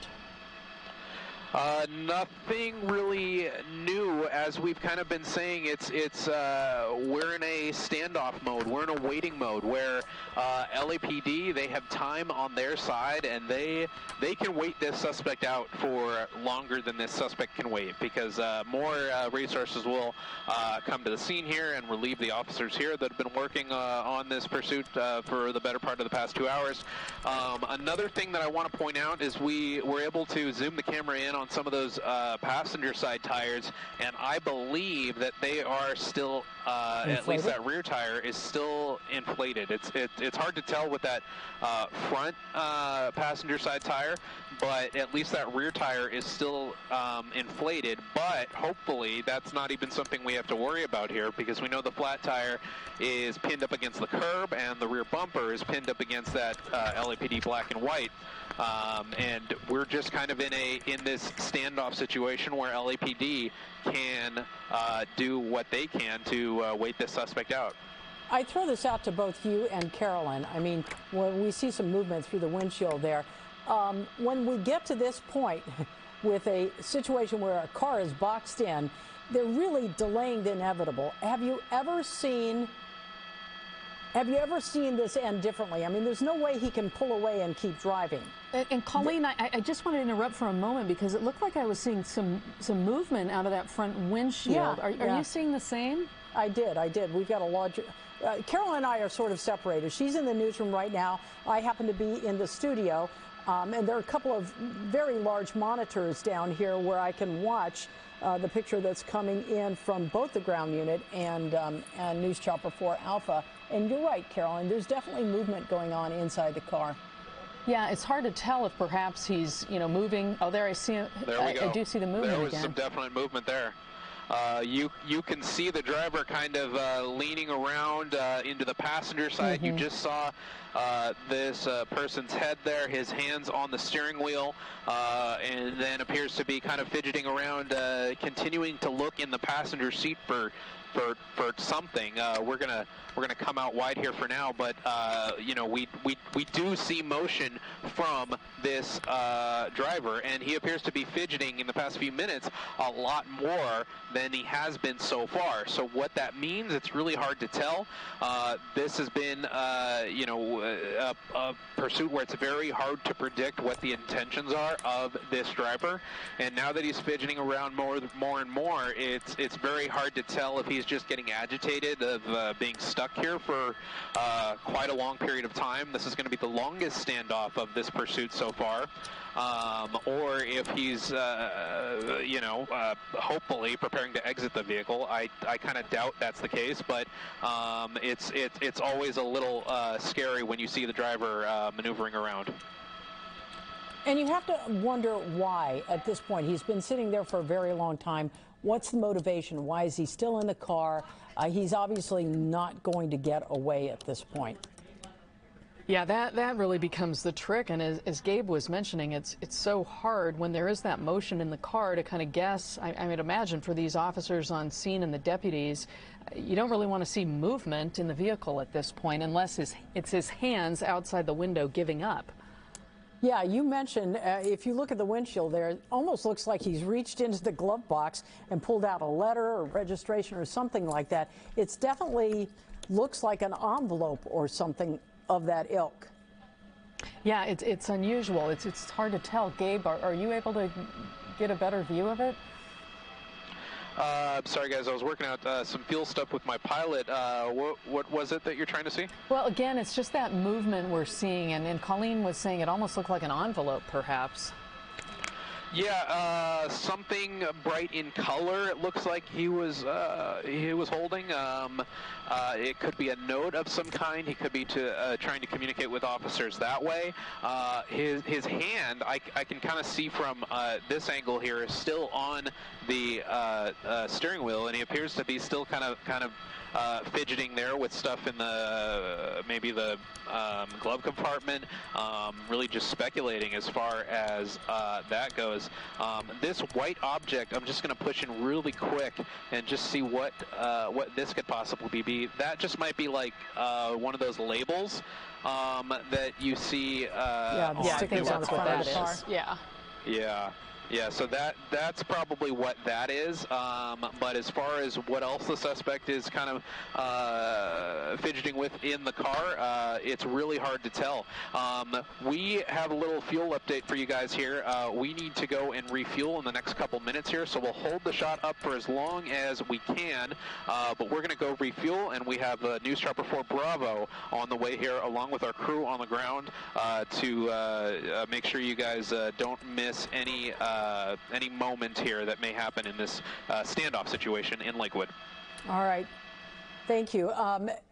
Carolyn, let me ask you, this definitely started, oh, there's the canine headed in right now. There we go. Right, we've been waiting for this arrival for some time, and it's always interesting to see how eager these dogs are to do their job. You can see that dog's tail is wagging as he gets closer to being asked to work. But it's interesting because the only way to get into this car is through that hole on the side in the back right now. And I suspect that's not something they will send a dog into. It's not big enough, I would think, looking at the size of this canine. No, you're right about that, although I'm not sure, and I don't know if we ever got an angle of it once the vehicle was in the position it's in now, whether officers had deployed any other beanbags to that area or other, rubber bullets to try to widen out that rear passenger window. There you can see Gabe brightened it up a little bit. Yeah, that's helpful, huh? And this, what I was going to ask you just a moment ago, this definitely came in as a possible stolen vehicle? It did. That was the initial call that we heard at 12:41 out of Downey, a stolen vehicle. That was confirmed by the watch commander. And then we heard possibly a carjacking. So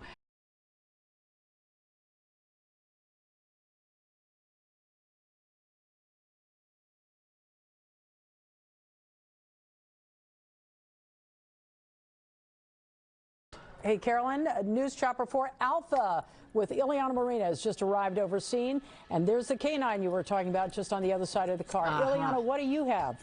Carolyn and Colleen, we're just arriving on scene, so this is actually my first chance to take a look at it with my eyes here from News Chopper 4 Alpha. But you can see that this is still a very active standoff. You were just talking about the police canine. You see them there. And these are LAPD officers on scene, so this is quite different than what we would normally see in a situation like this, because normally by now the agency that patrols this area would have taken over this pursuit. So in this case, we're in Lakewood, so it would have been the Lakewood Sheriff's Department that would have been here, or you could have even had the CHP, considering how long this was on the freeway. But it was the LAPD that stuck with him the entire time. Based off of the number on the roof of the vehicles, I can tell that this is the Newton division of the LAPD, and Newton's going to be just south of downtown Los Angeles. And you see the vehicle there. It appears to be a silver vehicle, and you can see, if you look very closely at that back window, that it has been shot out by officers, and it looks like the driver's actually trying to get going. So he's got his foot on the gas. We may see him try to continue to get away from officers.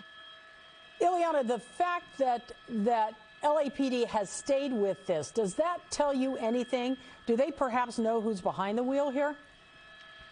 There's that possibility, but considering that this was a stolen car, it normally wouldn't be very helpful to the officers to figure out who it is, because normally what they would do is they would run the plates, they would be able to get the registration information and figure out who the car belongs to. But in this case, we know that this person is wanted for possible auto theft as well as carjacking, so chances are that this is not his car.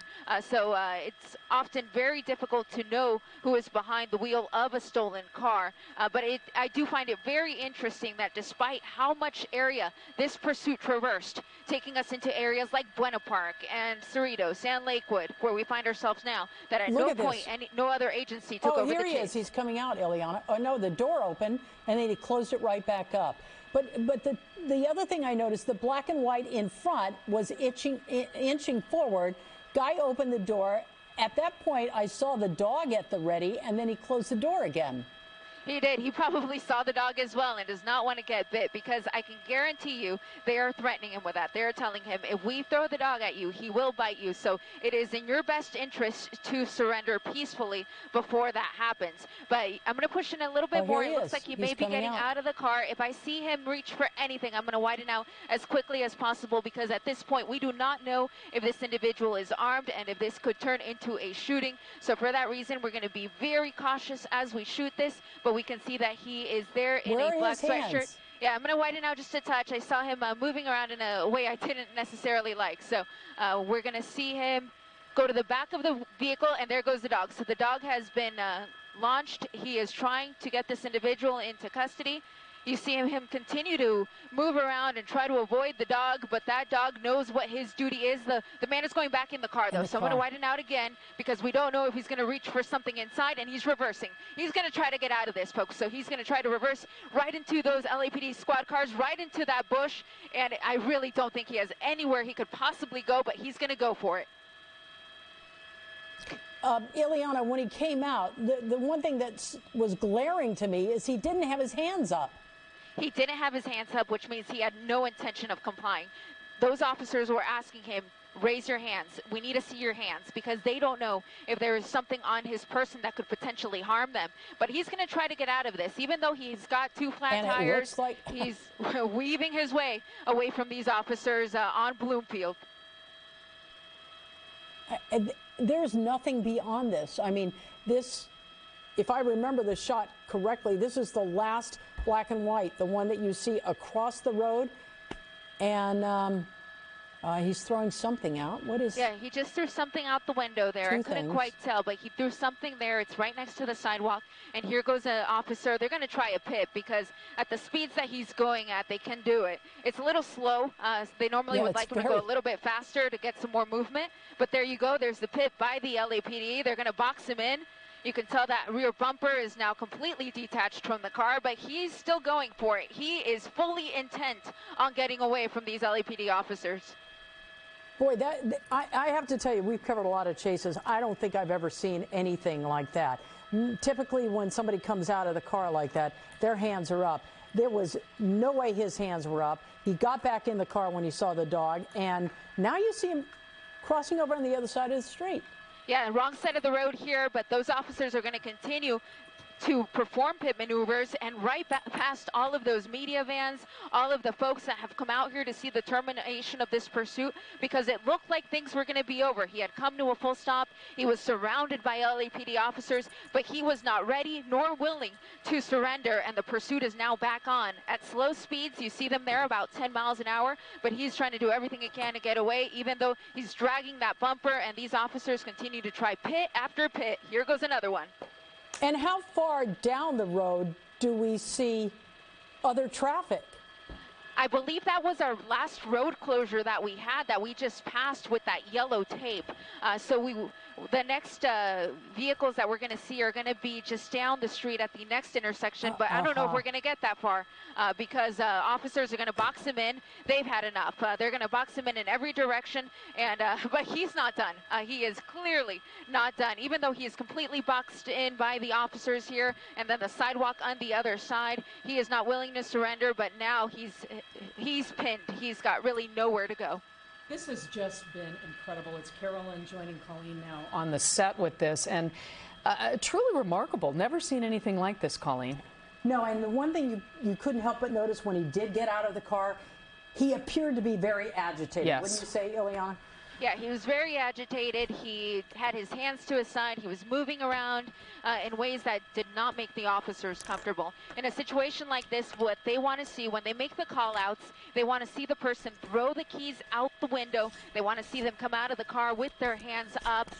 And they eventually will ask them to lift their sweater or their shirt so that they can see their waistband and make sure that there's nothing on their person that could harm the officers. This guy did none of that. He came out in a very agitated manner. They let the dog go at him, and the dog got a nip or two before the man got back into the vehicle. And you still see the dog there just on the sidewalk. He's ready to go back at it if he needs to. But at this point, that man is completely surrounded by officers. And at this point, his only way out is going to be via the driver's side door. So we'll see if he makes another attempt to escape the authorities. And it looks like they're bringing up the non-lethal round again. You see the guy just off to the corner next to the dog there. Yeah, you can tell that it's the less than lethal because of the color. It's got the green, so the color. You see the green one, yeah. So that's how you know that it's less than lethal rounds. And pardon me for just a second. Our camera's going to spin for just a moment, but we're going to try to get out of it here because it was a pretty steep scene. So I'm going to have to adjust my camera real quick. It's only going to take a few seconds. Well, I mean, this was one of the things, Colleen, we were talking about as we watched him, kind of perched up against the sidewalk. We've seen him go up on sidewalks before, and we had commented, well, maybe he'll try to... He'll never get out of there. Well, he'll try to make a run for it. Then that other SUV pulled in behind him, and we thought, okay, he can't get anywhere. But sure enough, he found a way. It would appear, if you look at the police officers there, they're tired of this too. I have to think there's no way he can go forward, there's no way he can go backward, and he can't go back where he came from. Wouldn't you say, Eliana? Yeah, he's essentially got nowhere to go this time around.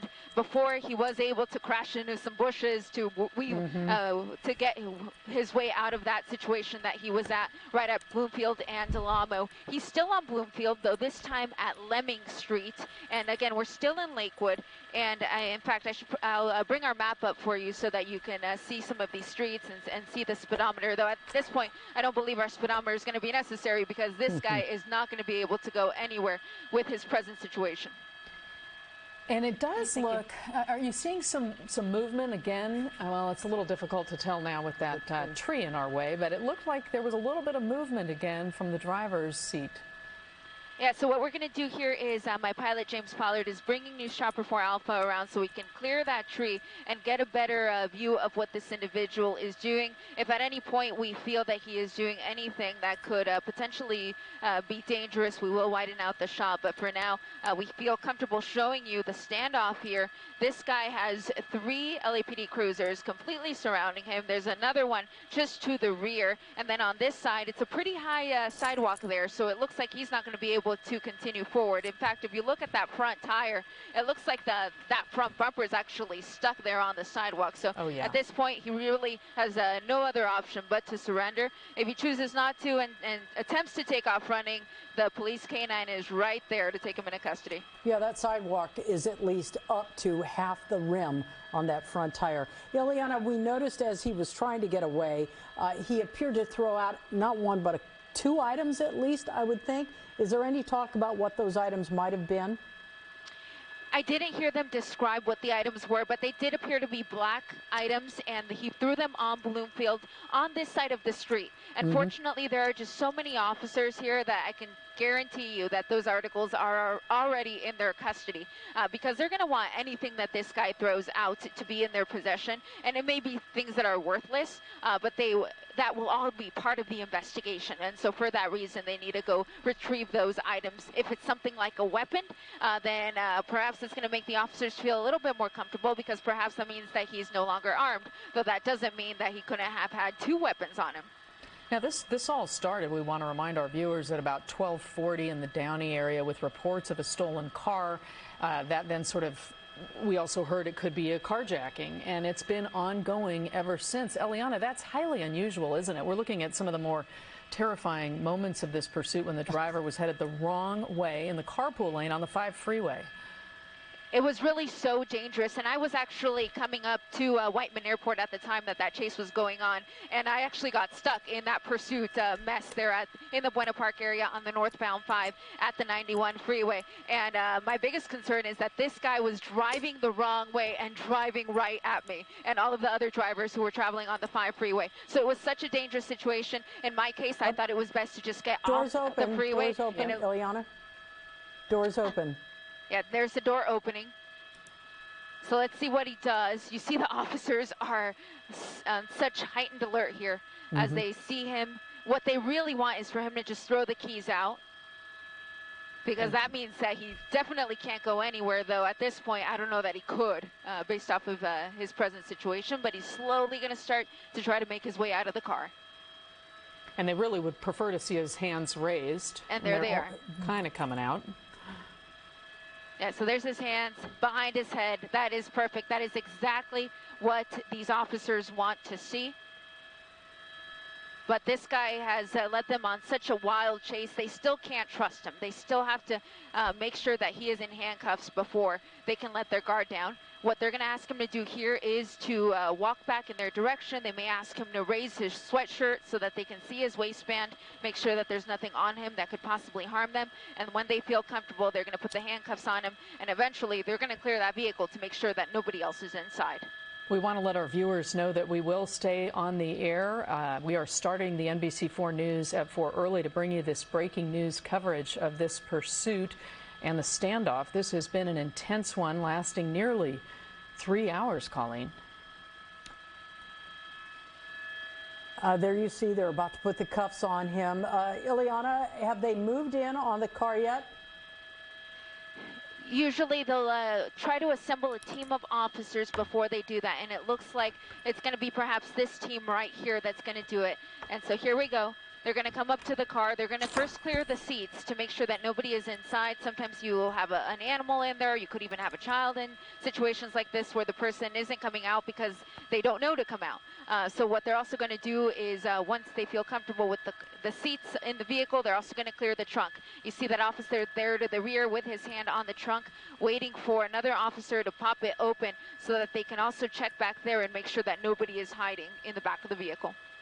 Yeah, that's something we haven't had confirmation on. We believed it to be just the driver, but you know, in a situation like this, they certainly want to check the entire vehicle. And Eliana, as you mentioned, pop that trunk.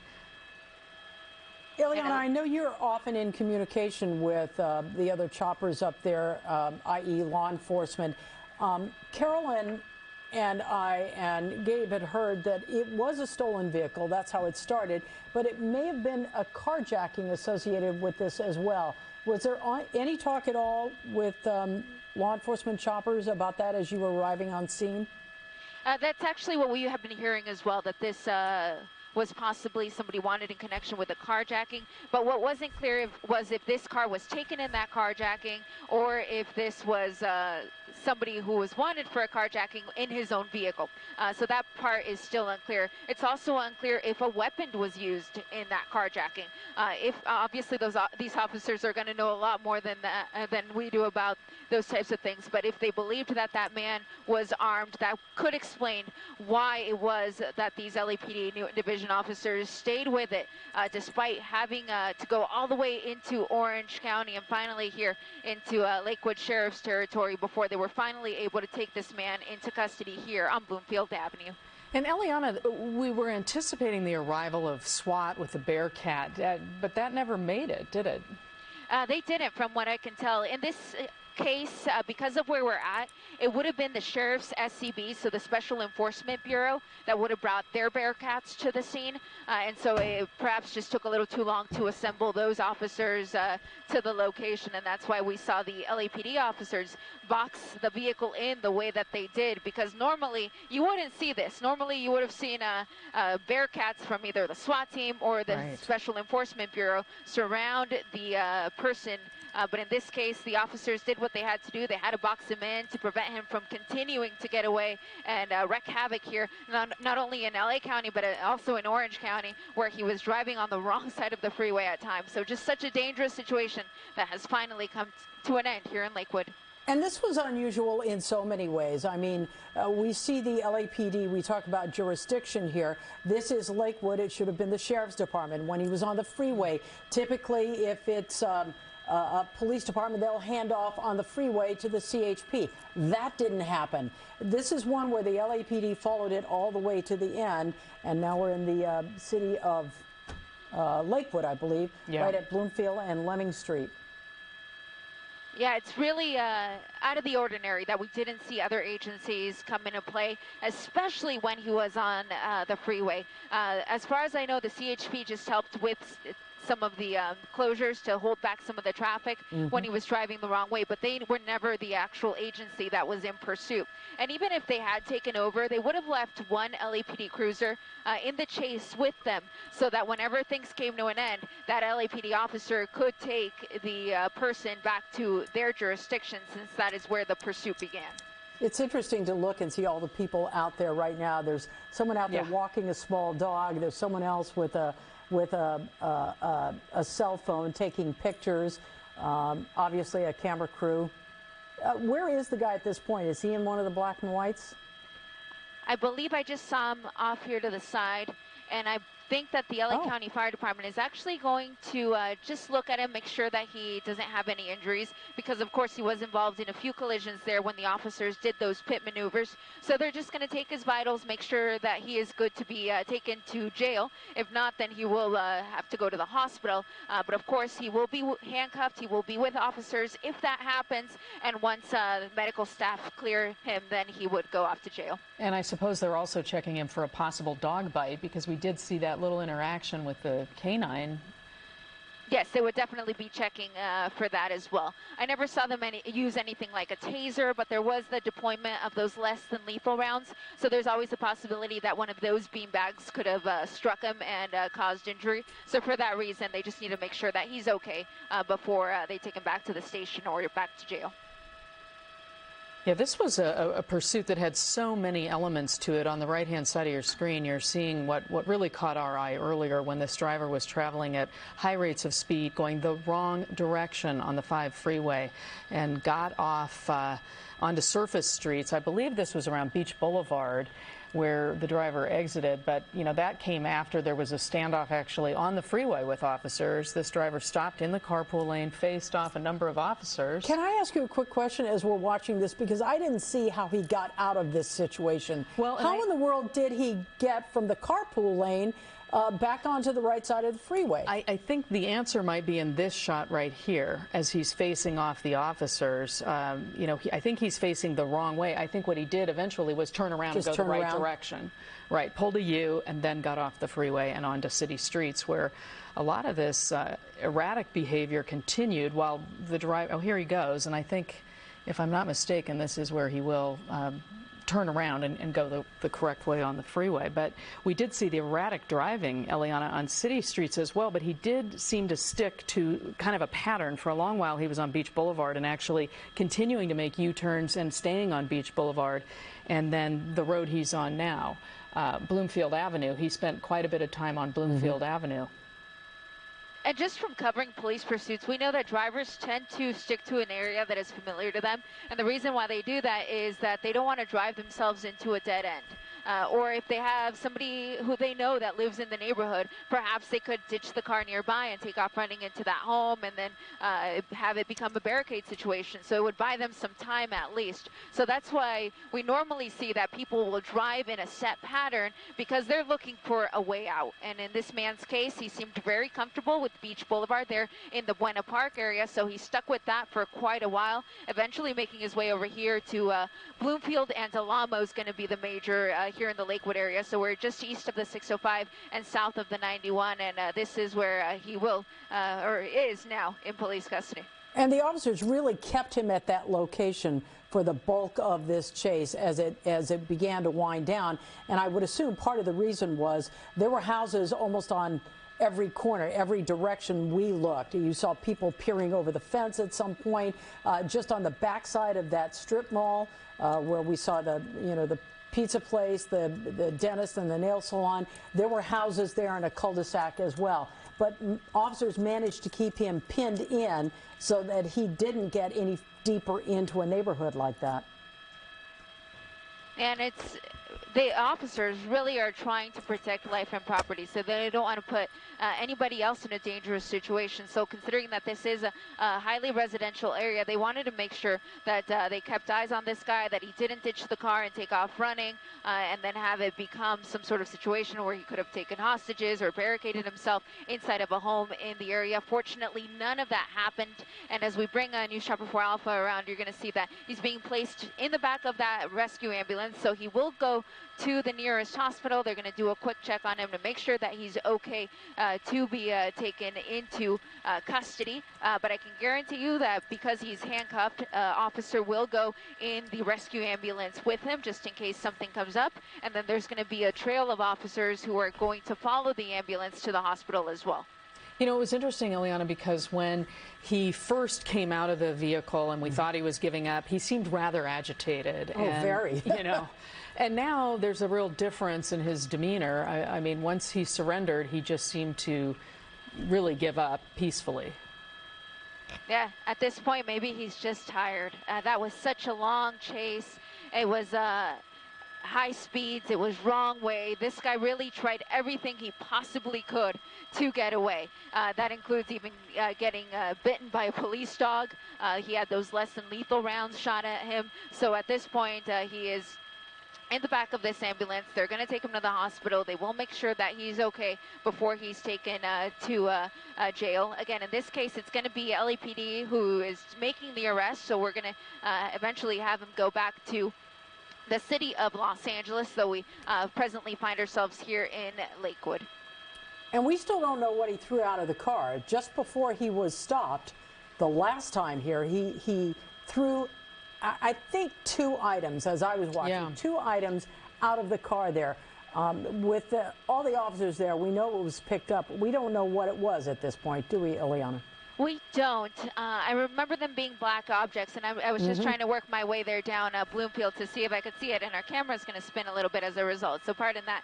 I'm going to have to stow it real quick, and we'll go right back to the scene. But I was trying to tilt down to see if I could find those objects. And something I was saying before was that officers are going to retrieve those. They may be worthless to them. They may have nothing to do with anything.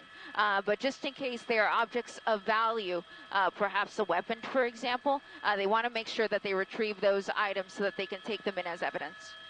And we're still waiting to hear more. You know, we know the stolen car, but waiting to hear more about whether this, in fact, was a carjacking. Yeah, we're still waiting to get the official confirmation on that. And was it an armed carjacking?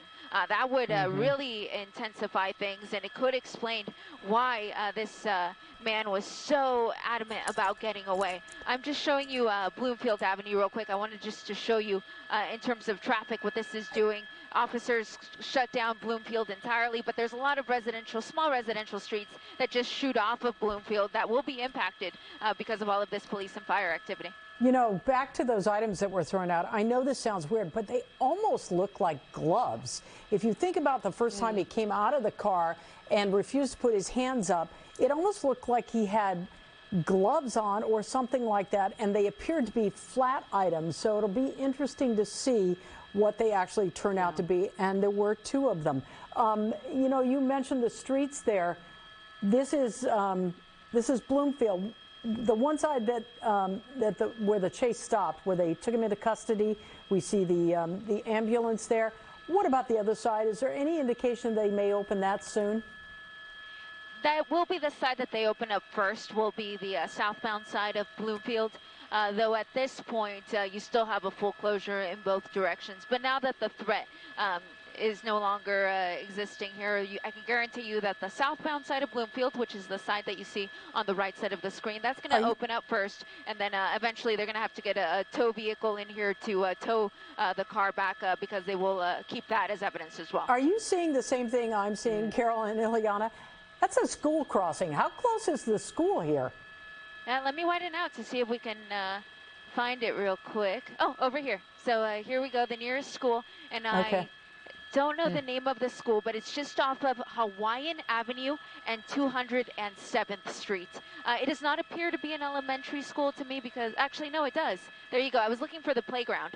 I wanted to see if there was a playground to identify it as an elementary school. So it looks like it's perhaps either an elementary or a middle school here, just off of 207th and Hawaiian Avenue. What is that, a couple blocks, maybe 2 to 3 blocks away? It looks like it's just a few blocks from the scene of where it ultimately came to an end. So no doubt they were in session when all of this was going on, because this started and they were in this neighborhood by about 2-ish, I would say. Yeah, you're right. They had to have been impacted by this. Yeah. If school gets out at 2 or 2:30 in the afternoon or even later, this is a time when you would have seen kids. Obviously, it's marked. It's a school crossing. They use it as a school crossing often, so kids are coming and going in that area, and there's a residential area. They had to have been impacted by this.